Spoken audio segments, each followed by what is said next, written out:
Vibrant Navratri મહોત્સવ 2025 કાર્યક્રમમાં આપણી સૌની સાથે મંચ ઉપર ઉપસ્થિત મારા સાથી મંત્રી શ્રી મુળુભાઈ બહેરા, જગદીશભાઈ વિશ્વકર્મા, શ્રી કુંવરજીભાઈ હળપતિ, અમદાવાદ મહાનગરપાલિકાના મેયર શ્રીમતી પ્રતિભાબેન જૈન, મારા સાથી ધારાસભ્ય શ્રી અમિતભાઈ શાહ, શ્રી હર્ષદભાઈ પટેલ, ડૉક્ટર હસમુખભાઈ પટેલ, શ્રી બાબુભાઈ પટેલ, શ્રી અમુલભાઈ ભટ્ટ, શ્રીમતી દર્શનાબેન વાઘેલા, શ્રી દિનેશસિંહ કુશવાહ, રાજ્યના મુખ્ય સચિવ શ્રી પંકજ જોશીજી,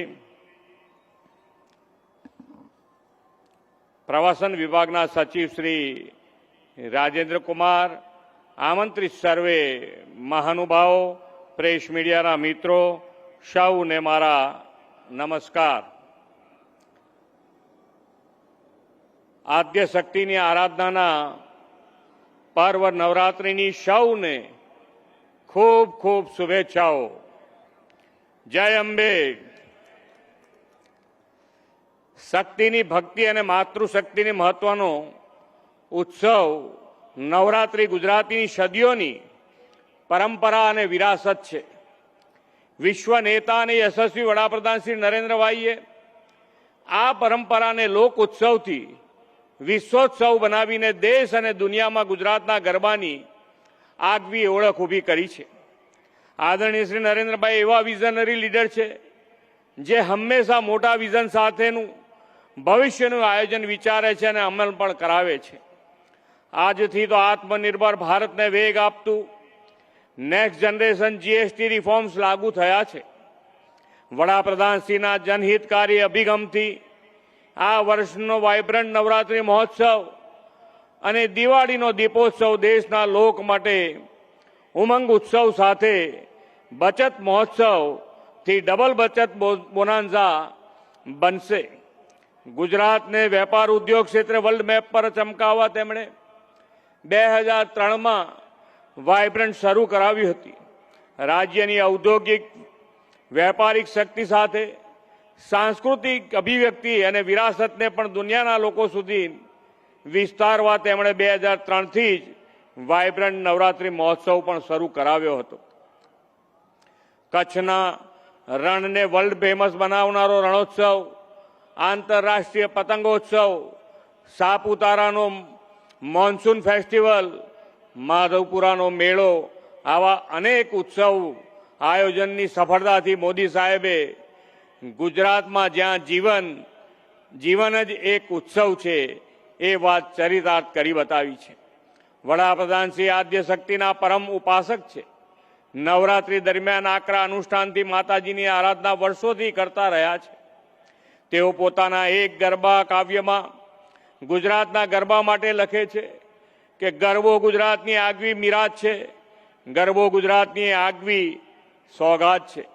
ગુજરાતની આવી આગવી મીરાત ગરબાને યુનેસ્કોના અમૂર્ત સાંસ્કૃતિક વારસા તરીકેની માન્યતા અપાવવામાં વડાપ્રધાનશ્રીની પ્રેરણા જ રહેલી છે। નવ રાત્રિ સુધી ચાલતો વિશ્વનો આ સૌથી લાંબો નૃત્ય ઉત્સવ માતાજીની અનન્ય ભક્તિનું પ્રતીક છે।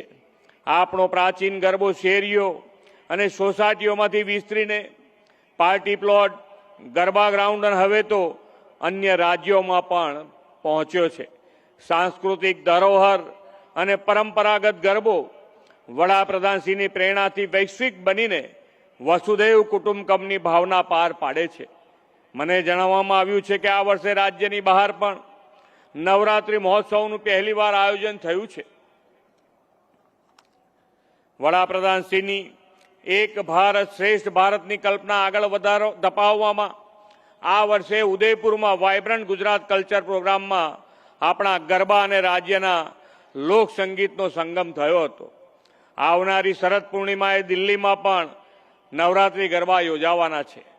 આદરણીય મોદી સાહેબ આવા ઉત્સવો હોલિસ્ટિક એન્ટરટેનમેન્ટ બને તે માટે પણ ગરબા આયોજનમાં વિવિધ આકર્ષણો જોડવાની પ્રેરણા આપી છે।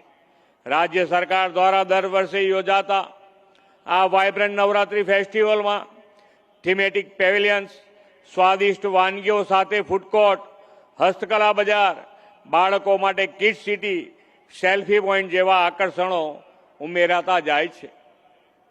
આના પરિણામે સામાન્ય પરિવારના લોકોને પોસાય તેવા ભાવે મનોરંજન અને ગરબા માણવાની સાથે સ્થાનિક રોજગારીને વેગ મળે છે. લોકલ ફોર વોકલનો મંત્ર ચરિતાર્થ થાય છે. ગયા વર્ષના વાયબ્રન્ટ નવરાત્રિ મહોત્સવમાં 10 લાખથી વધુ લોકો સહભાગી થયા હતા અને ઉત્સવની ઉજવણીની સાથે સામાજિક સમરસતાનો ભાવ ઉજાગર થયો હતો. આવા પરંપરાગત અને વિરાસતસમા ઉત્સવો આપણી ઓળખ છે. આદ્ય શક્તિની ભક્તિ સાથે આત્મનિર્ભરતાનું પણ પ્રતીક છે.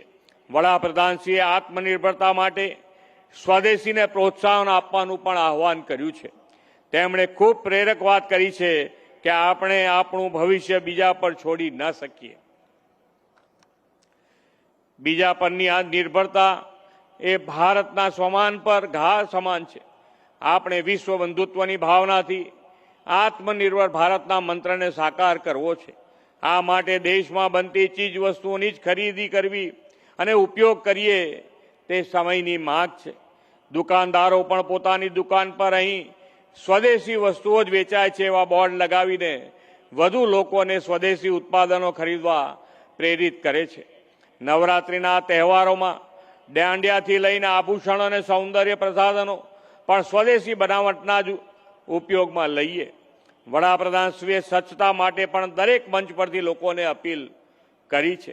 આપણે તેમના 75મા જન્મદિવસે 17મી સપ્ટેમ્બરથી 2 ઓક્ટોબર સુધી સેવા પખવાડિયામાં સ્વચ્છોત્સવ પણ ઉજવવાના છીએ. સ્વચ્છતા એ સૌની નૈતિક ફરજ સમજીને આ ગરબા ગ્રાઉન્ડ કે બીજા ક્યાંય પણ ગંદકી ન થાય, પવિત્રતા સ્વચ્છતા સતત જળવાય તેનું કર્તવ્ય નિભાવવું છે. આપણે ના ગંદકી કરીએ, ના કોઈને કરવા દઈએ. આદ્ય શક્તિની આરાધના આ પર્વને સ્વચ્છતા, સ્વદેશી, આત્મનિર્ભરતાને આત્મસાત કરીને આપણે સૌ ભારત ભક્તિનું પર્વ બનાવીએ એવા વિશ્વાસ સાથે વિરમું છું. માં અંબા સૌ પર અમી દ્રષ્ટિ રાખે, સુખ, સમૃદ્ધિ, શાંતિ આપે એવી માના ચરણોમાં પ્રાર્થના કરીને વિરમું છું. ભારત માતા કી જય. વંદે માતરમ. જય જય ગરવી ગુજરાત.